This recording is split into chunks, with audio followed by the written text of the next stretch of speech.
Magandang gabi, Pilipinas. Ilang araw bago mag-Nobyembre ay nagsimula ng maghanda ang sambayanan para sa undas. Dahil dito, muli na namang inaasahan ang pagdagsa ng ating mga kababayan sa mga sementeryo, terminal ng bus at mga paliparan upang dumalaw at gunitain ang kanilang mga mahal sa buhay na yumauna. Bilang pagtugon sa inaasahang dami ng tao sa mga nasabing lugar, ay bumuuna ng ilang mga aksyon ng pamahalaan upang masiguro ang kaayusan at seguridad ng sambayanan. Pero ano nga ba ang mga nararapat nating tandaan sa tuwing sasapit ang araw ng mga kaluluwa? At gaano na nga ba kahanda ang bansa para sa Todos Los Santos? Ako po si Cathy San Gabriel, kasama si Kirby Cristobal. Ngayong gabi, samahan po ninyo kami sa isang oras ng talakayan ukol sa mahalagang usaping ito. Dito lamang sa Undas 2015, a PTV Special Forum.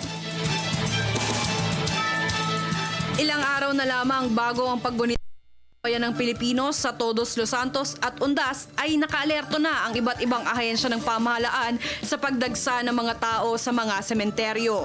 Sinisiguro ng mga ito na walang anumang banta sa seguridad ng ating mga kababayan at maidaraos ang Undas ng tahimik at mapayapa. Sa ngayon, mahigpit na ang seguridad sa mga pantalan at maging sa mga paliparan para sa mga uuwi ng kani-kanilang probinsya.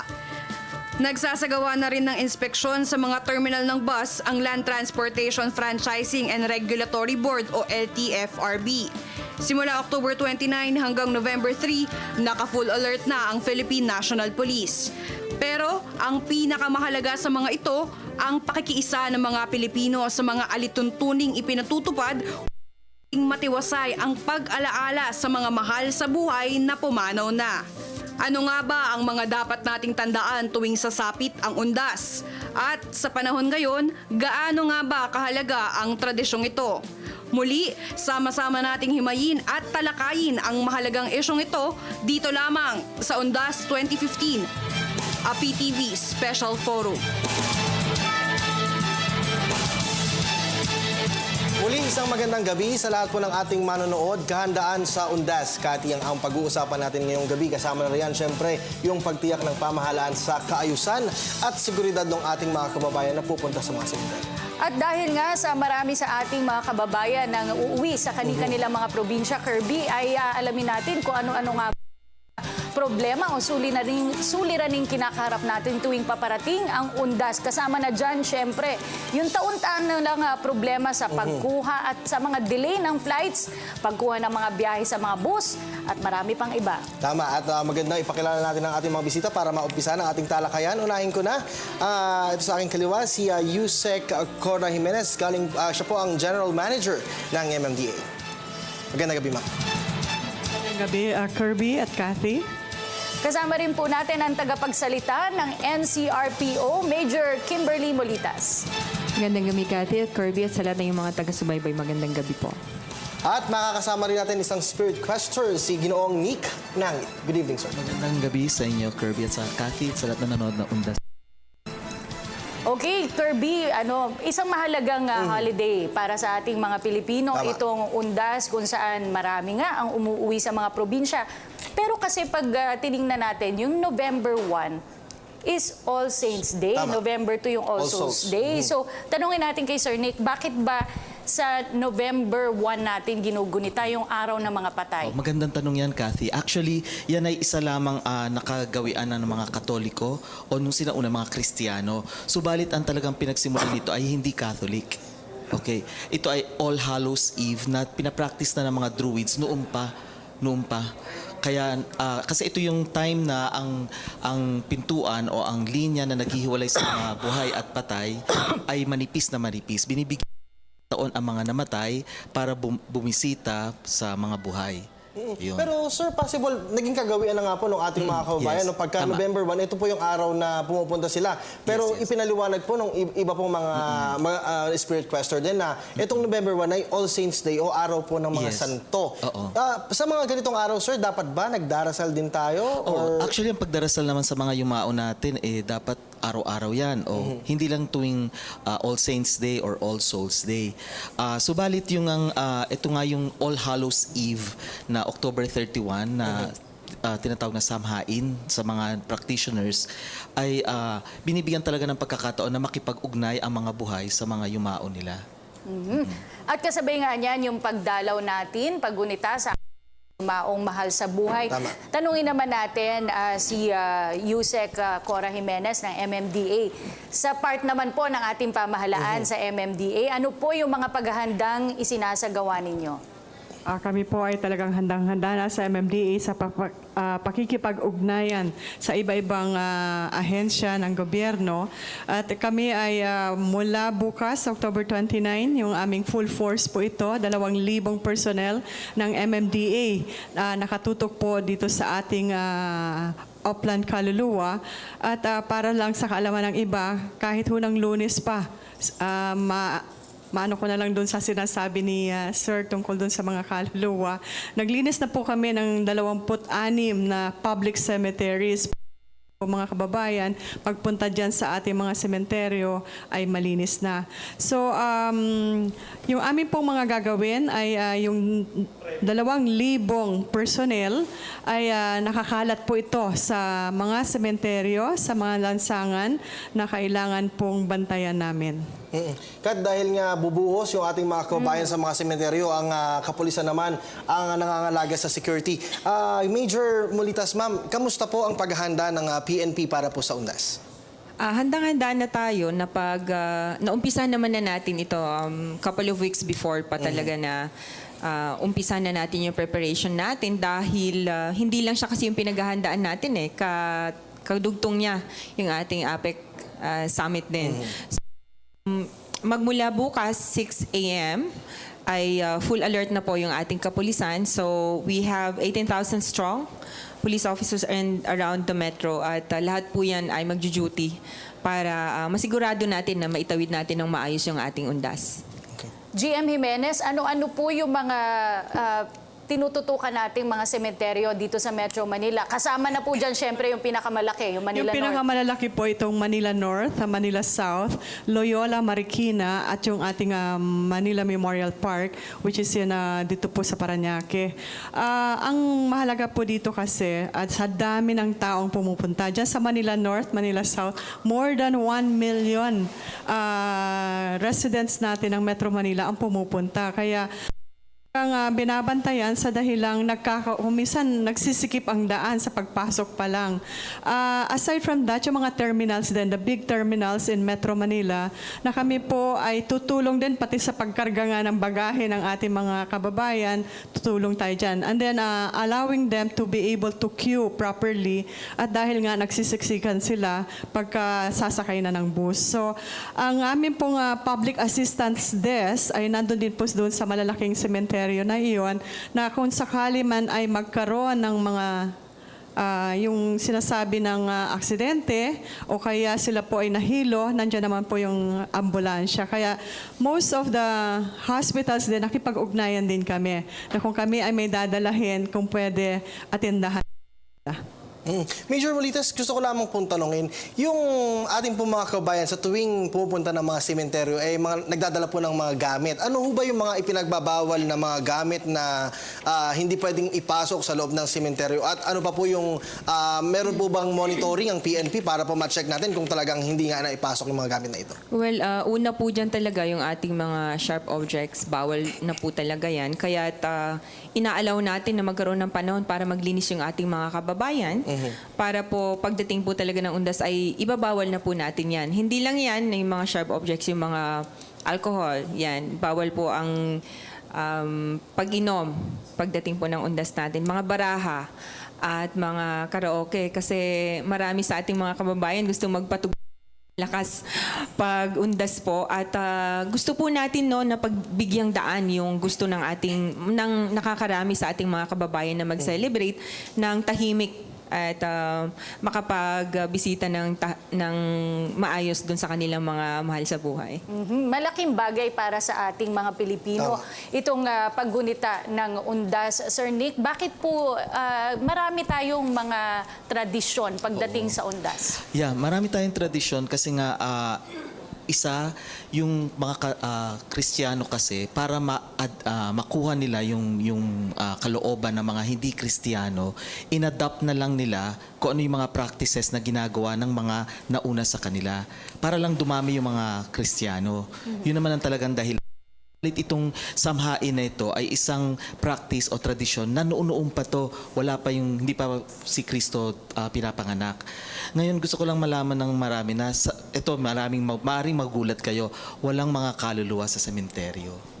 Yun. So, Totoo yun. Walang yung mga pinapatupad po ng PNP na bawal magkaraoke, hindi po yun yung dahilan dahil baka mabulabog po Hindi yung mga patay. Dahil walang nabubulabog doon, walang mga kaluluwa sa sementeryo. Yan ay isang maling paniniwala na ipinopropagate ng media, ng mga sine, ganyan. Subalit wala talagang mga kaluluwa sa sementeryo.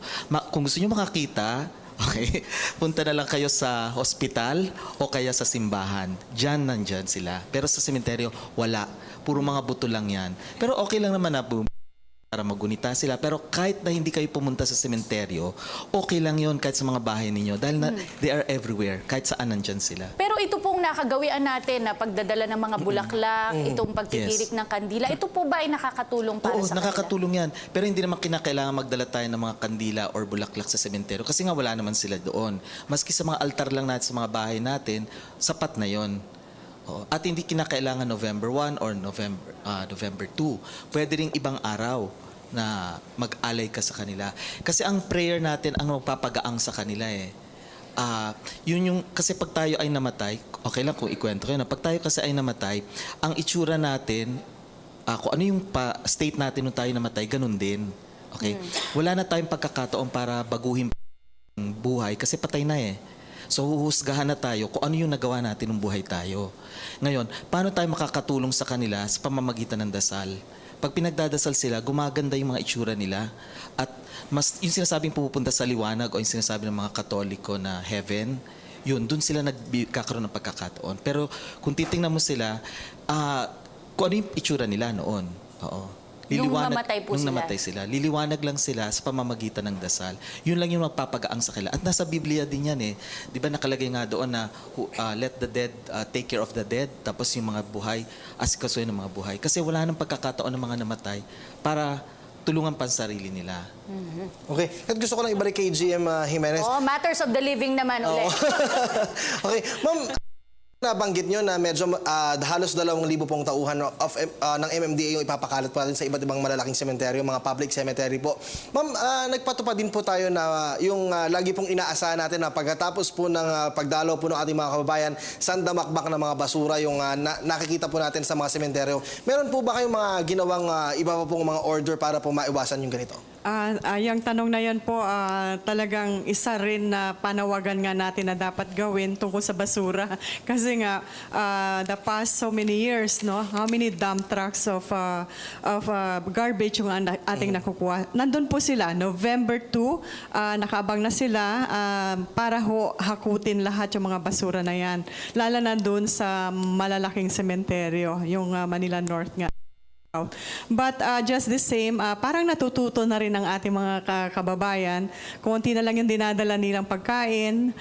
Kanina nga, nagtatanong sa akin yung head ng cleaning group. Sabi niya, ma'am, kailangan ba magdala ako ng pamimigay kong plastic? Sabi ko, wag na, makakadagdag ka pa. Hindi ba? So, kaya paalalahanan na lang natin. Kanina magandang nakita kong ad na nandun sa dyaryo, ang sementeryo ay hindi para sa basurahan. Ito ay para sa pagdadasal natin na gagawin. So, napakaganda po na lahat po tayo ay sana sumunod sa ganitong klaseng gawain. Oo, pagkaalis sana, bago umalis ay Hakutin ligpitin na rin niya. O kaya dalahin na lang niya ulit sa bahay niya yung basura. Yung iba kasi nating mga kababayan medyo nagiging pasaway, iniiwan pa dun sa hindi naman puntod nila, nung cemetery.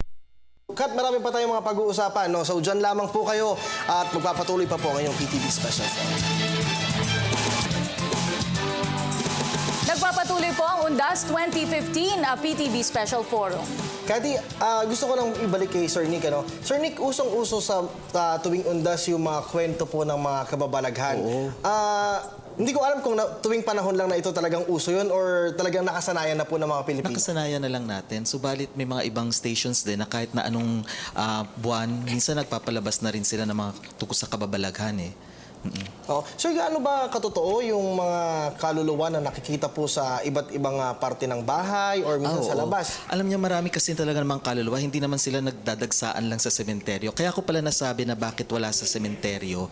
Kasi tayo pag buhay, hindi naman tayo talaga pumupunta.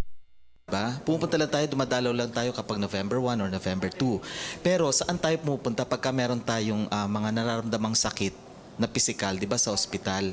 Pagka naman tayo ay merong humihingi ng lunas sa spiritual or emotional, simbahan, di ba? O kaya yung mga iba, mosque, templo, ganyan. Pag tayo namatay, yung energy forms natin, nagdidrift tayo, pumupunta tayo sa mga lugar kung saan tayo pamilyar. At ang mga pamilyar tayo, simbahan at saka ospital. Marami na napapanood na pinapalabas sa mga pelikula na tama, kagaya ng mga teleseries sa US, sa Amerika, na sa ospital talagang marami. Kasi doon sila dumadagsa. Tinitry nila malaman, matugunan yung kanilang yung kanilang katanungan kung bakit ganito itsura nila. Okay? Kaya sila nasa sa simbahan naman kasi tinatry nila na makaangat. Siyempre, to be closer sa pinaniniwalaan nating Diyos, di ba? Kaya yun ang dahilan doon, kaya sila nagpupunta doon. Ngayon tayo naman, hindi naman kinakailangan pumunta sa mga sementeryo kasi araw-araw nandyan sila. Yung tanong mga Kirby na kung nakikita sila, yes, lahat sila, everywhere yan. Sa mga bahay natin, nakikita rin yung mga yan. Ngayon, baka tanungin nyo, kinakailangan bang kamag-anak ko yan? Hindi mo kailangan maging kamag-anak yan kasi enerhiya na tayo. So kung sila ay namatay sa state na positive at yung bahay na kanilang nakita, parang ganun din yung bahay na tinitira nila. Nung buhay pa sila at positibo ang enerhiya ng lugar, pumupunta sila doon kahit na hindi nila kilala. Ngayon, pagka negatibo naman yung bahay at namatay sila na negatibo, let's say pinatay sila, or let's say na aksidente, pupunta rin sila sa bahay na ganun. Kaya na-attract sila dun sa ganung bahay. So, pag may nakita tayo, let's say, sa bahay natin, bigla na lang, uy, sino to, di ba? Hindi ibig sabihin kamag-anak mo yun. Ang pinakamaganda is ipagdasal mo lang sila. Yun, talagang pagdadasal at hindi daw necessary yung pagdalaw. Pero siguro ma-appreciate din yun na ating Tama. mga yumaumahal sa buhay. Miss Kim, kanina po ay nabanggit nyo yung mga hindi dapat dalhin ng ating mga kababayan na pagdalaw nila sa mga sementeryo. Ano-ano po ba yung mga common na mga modus kung meron man po na naitatala ng PNP sa mga sementeryo? Meron po bang mga salisi dyan o... Wala naman tayo gaanong talagang mga salisi o kaya yung pagnanakaw. Ang pinakamarami tayo, base dun sa ating naitala ng 2013 and 2014, yung pa rin yung mga sharp objects pa rin yung pinakamarami natin. So, yung talaga mga pinagbabawal natin, may mga kababayan pa rin natin na sinusubukan nila na mailusot sa atin yung mga bagay na ipinagbabawal natin, kagaya ng mga alcohol, nilalagay nila sa ibang container, o kaya naman pinapatigas nila, parang nagiging ice yung maraming pamamaraan no? Pero gusto natin ipabatid sa kanila na gusto talaga natin i-fully implement yung pagbabawal dahil para nga po masigurado natin lahat naman ay maayos ating pagse-celebrate. Tandaan po natin na yung influx po talaga ng tao napakarami. Lalo na po yung nabanggit ni Yusek sa ating kanina, yung north and south na cemeteries natin. Napakadami po talagang tao dyan at gusto natin na masigurado na lahat ay maayos. Umpisa dun sa pagsunod dun sa mga bawal na sinasabi natin, yung karaoke natin, mga barahan natin, dinidiscourage talaga natin, wag na po silang magdala. Dahil meron nga po tayong pads dyan, yung ating assistance desk, kung saan meron talaga tayong thorough inspection naman na ginagawa. So, yun lang yung mga na-record natin. Pagdating sa mga salisi, wala naman po meron tayong mga paisa-isa, but it's not something that we are very concerned of. We're more concerned of those things na nagbabawal natin. Ma'am, how about po yung mga, syempre, pupunta sila sa semeteryo, yung sa mga bahay naman po na Mga akyat iiwan bahay. nila?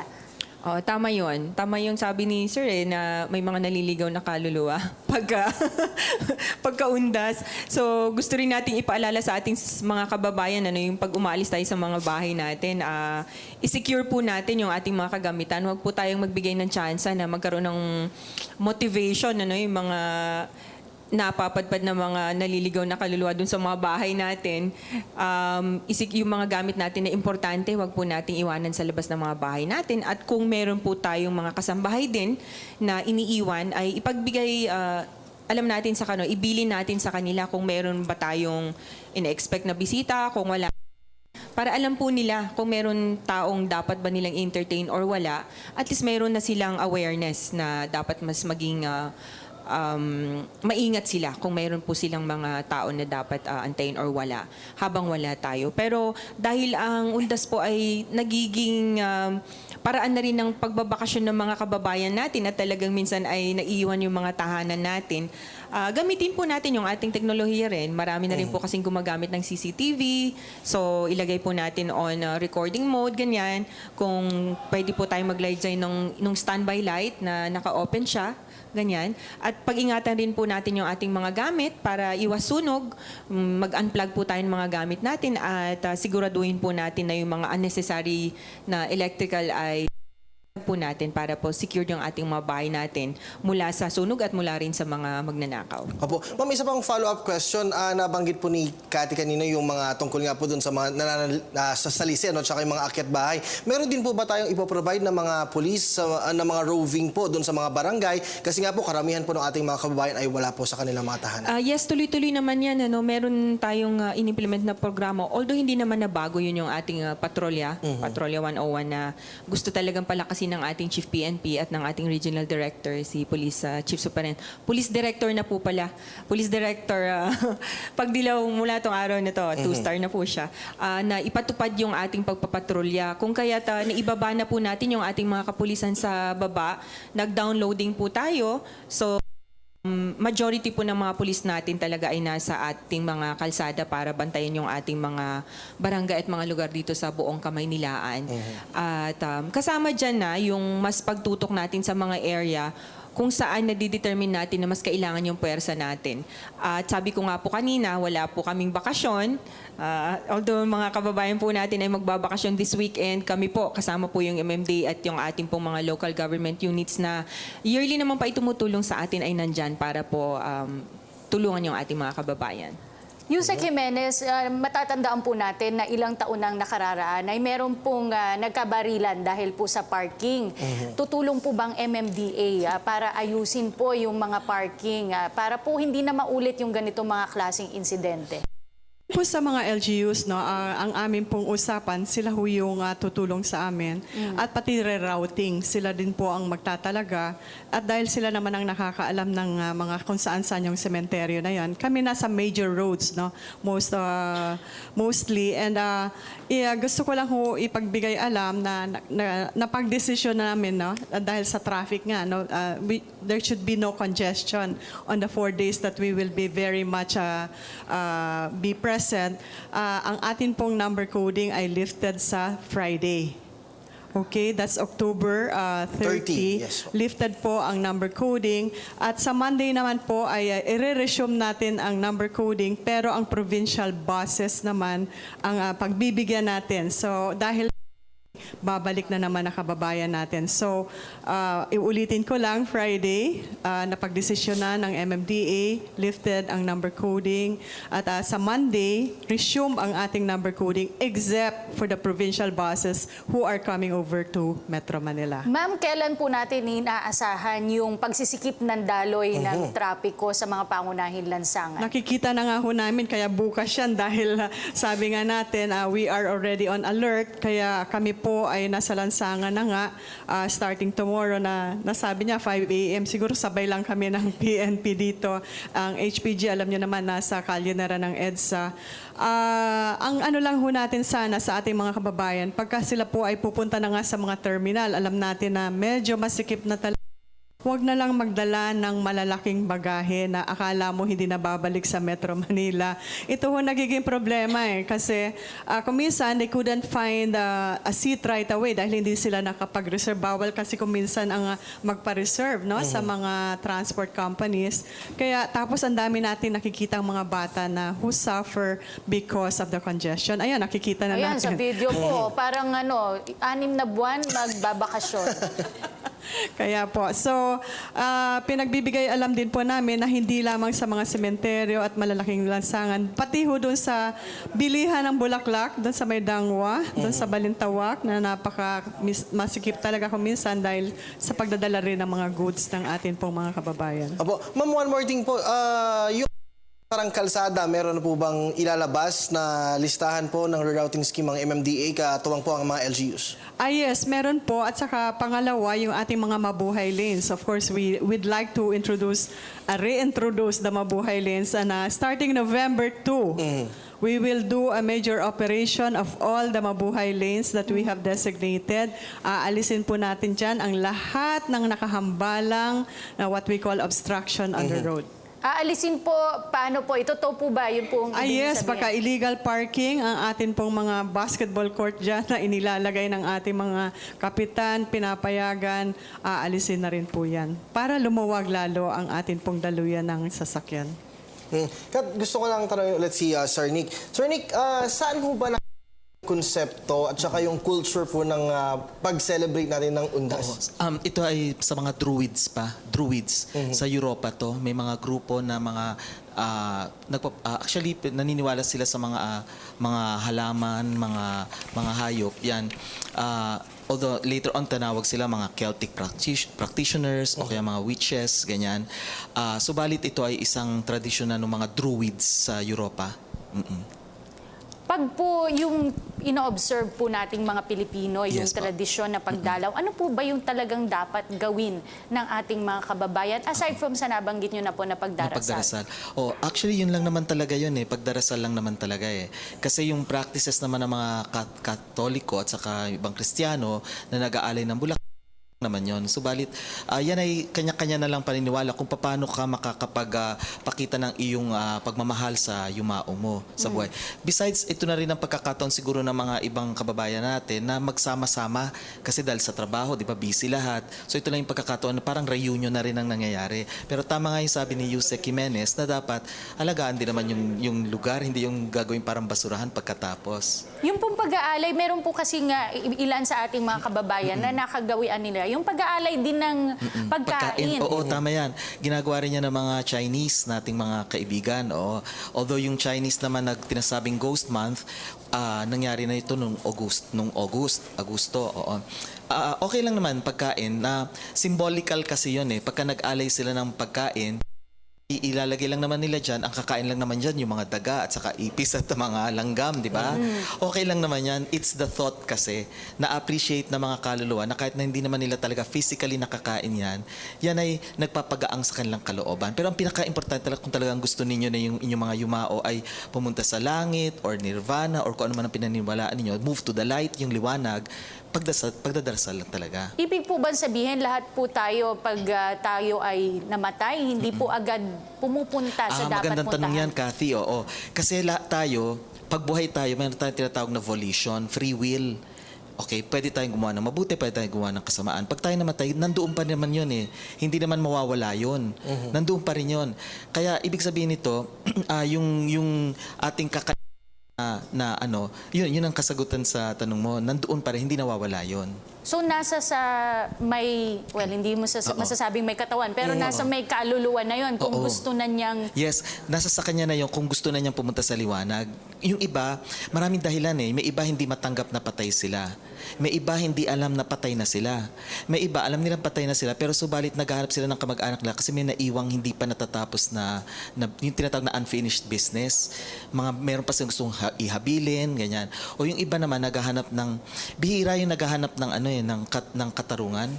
Iba kasi ang mga namatay na hindi sila yung konsepto natin ng human justice na kapag ito yung pamatay sa akin, kailangan patayin din to o ikulong.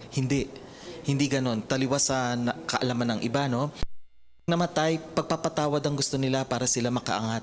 In fact, pinapatawad na nila yung pumatay sa kanila eh. Hindi importante yon. Mas mahalaga sa kanila yung mga naiwan nila na nagmamahalan.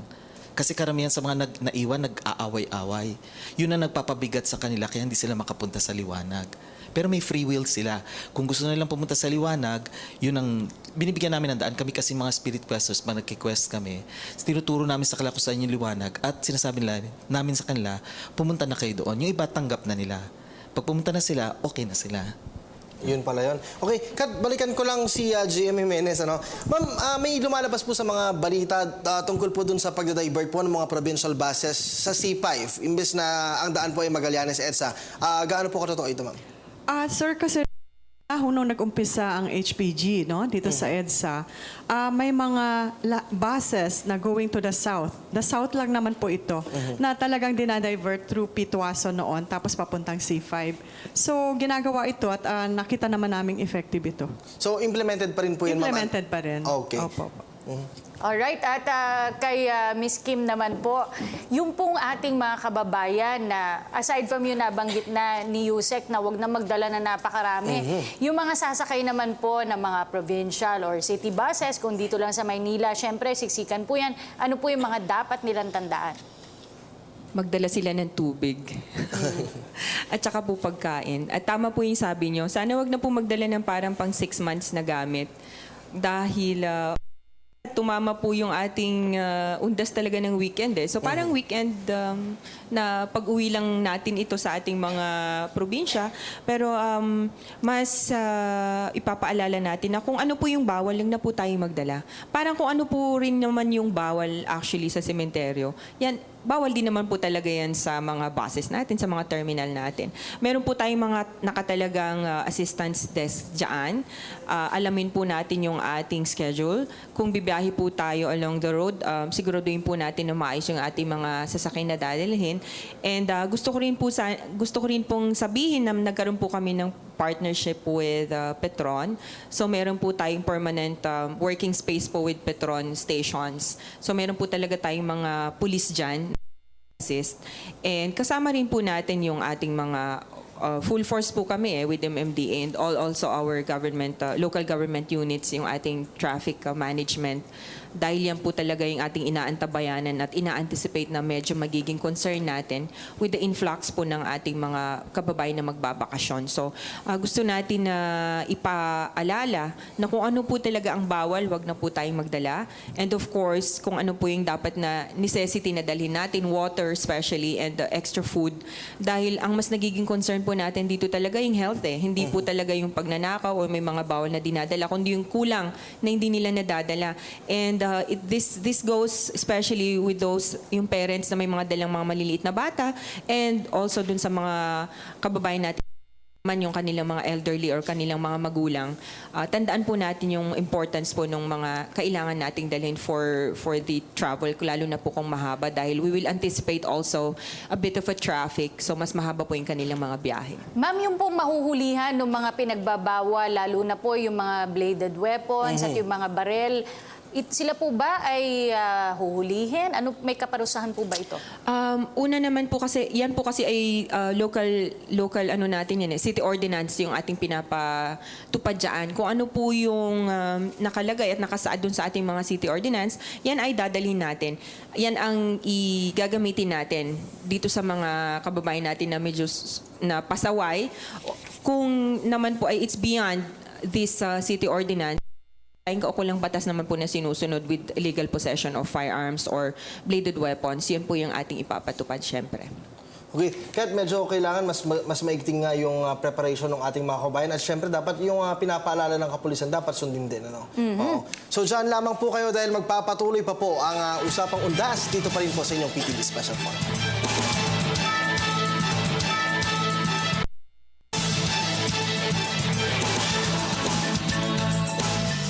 Nagpapatuloy pa rin po ang Undas 2015 PTV Special Forum. Kat, kanina napag-usapan natin yung mga sinabi ng PNP na ipinagbabawal. May katanungan kaya kay Jem.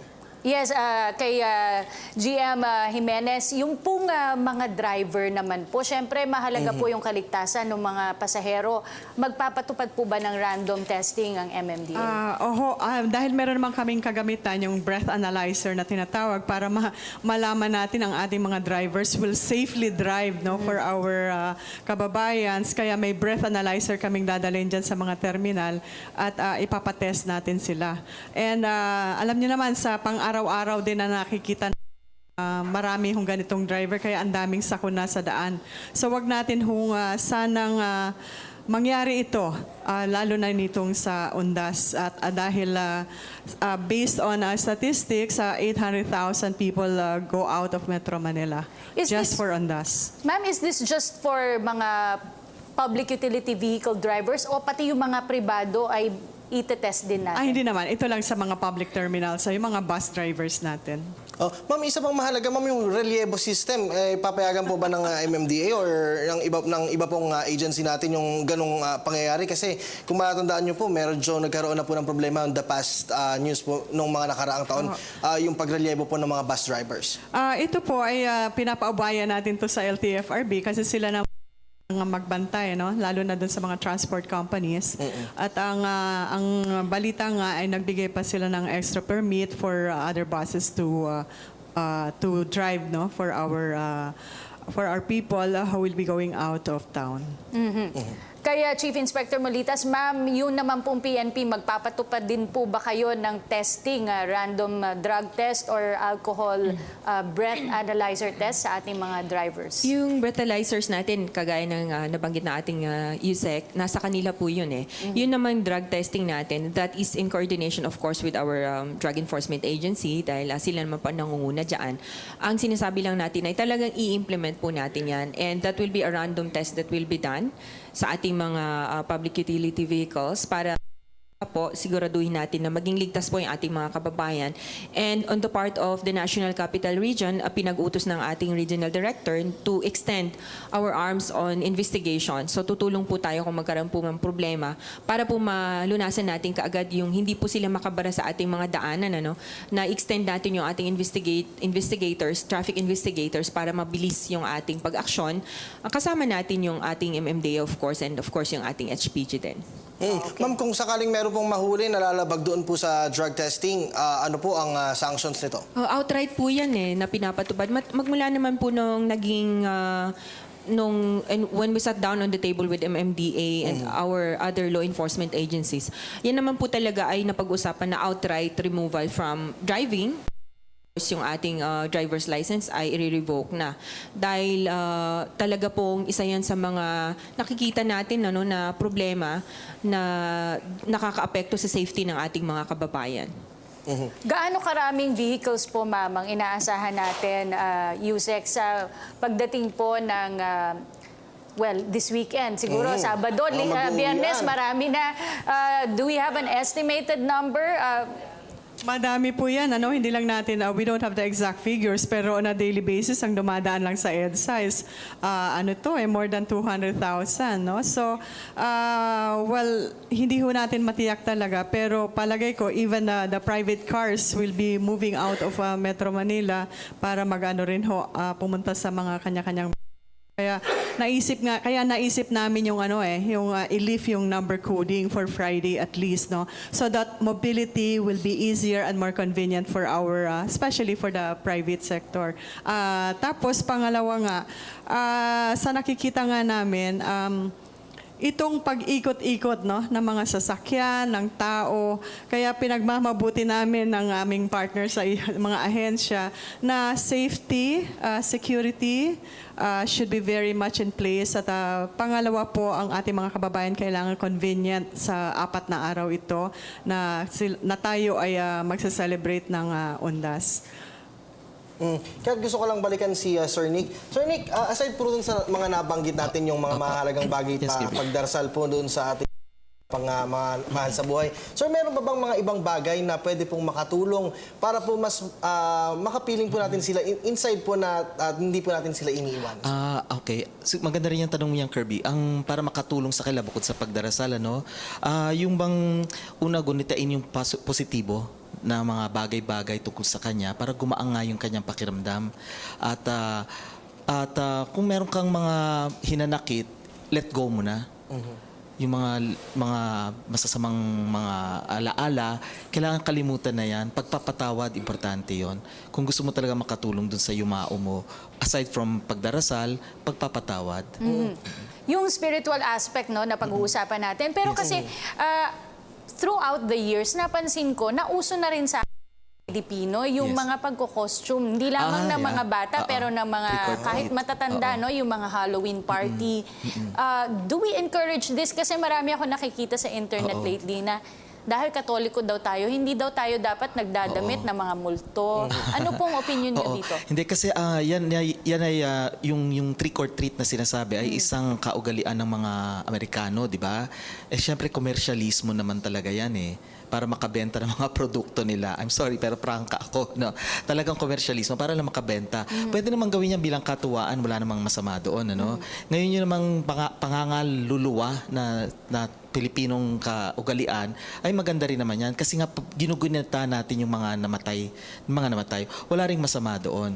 So okay lang yan. So, huwag kalilimutan. Yung talagang meaning, yung talagang purpose ng undas, yan ay para paggunita sa kanila, para tulungan sila sa pamamagitan ng pagdarasal para umangat na at pumunta sa liwanag. Yun naman talaga importante. Okay lang magbigay ng mga candies, goodies, pagkain. Wala namang masama doon. Yung nga lang, kung yun ang magiging focus, yun ang hindi na maganda kasi hindi ka nakakatulong sa mga yumao. Pero sir, kanina nabanggit nyo rin po yung masama po yung pagkakamatay, ano sir? Yes, May pinatay or whatever. Kung mga sa ganitong pagkakataon, sir, mas makakatulong ba doon sa mga yumaong ganon?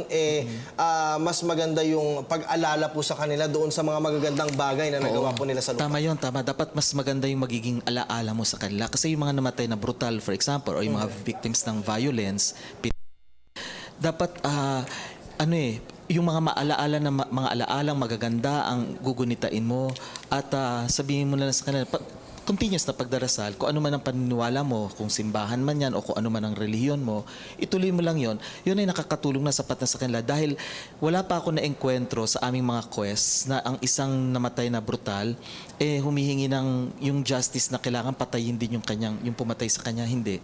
It's always pagpapatawad. Nakakagulat nga pagpapatawad sa pumatay sa kanya dahil hindi na mahalaga yun Wala na yung kanyang katawang lupa.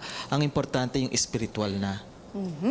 At dahil wala na po tayong oras, hingan na natin ang kanilang huling mensahe at yung ating mga panauhin. Unahin na rin natin si Sir Nick, isang spirit quest.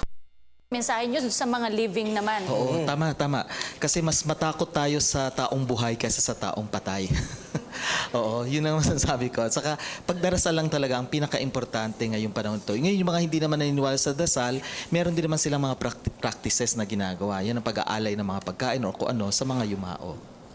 At hingan natin ang huling mensahe, si Police Chief Inspector Kimberly Molitas, ang tagapagsalita po ng NCRPO. Ayan, sa ngalan po ng aming Regional Director, si Police Director Joel Pagdilaw, ay muli po namin hinihingi ang inyong kooperasyon sa panahon po ng undas. Makialam po tayo at makibahagi sa programa ng ating kapulisan para po maitawid natin ang ating okasyon na ito ng tahimik at mapayapa. Maraming salamat po. At ang General Manager po naman ng Metro Manila Development Authority, si Undersecretary Corazon Jimenez. Para sa ating mga kababayan, lagi ho kaming nakaantabay. Meron na kaming mga monitoring teams na kung kayo po ay makita sa daan na kayo may problema, madali ho kaming tawagan sa hotline 136. At kami po ay nakikiisa rin sa lahat ng gustong magdasal ng mapayapa. Maraming salamat po sa aming pagkakataon dito. Sa usapin ng kaayusan at kaligtasan sa tuwing papasok po ang panahon ng undas, masasabing malaking papel ang ginagampanan ng pagsunod sa mga simpleng paalala. Atin pong tandaan na ang seguridad at kaayusan ng undas ay hindi lamang po nakasalalay sa mga ahensya ng pamahalaan, ngunit maging sa disiplina na rin ng bawat isa. Bahagi na ng kulturang Pilipino ang pagpapahalaga sa ating mga namayapang mahal sa buhay sa tuwing darating ang undas. Naway ituring po natin ang mga araw na ito bilang paalala na hindi sa kamatayan natatapos ang kahalagan sa atin ng mga yumao. Ako po si Cathy San Gabriel, kasama si Kirby Cristobal.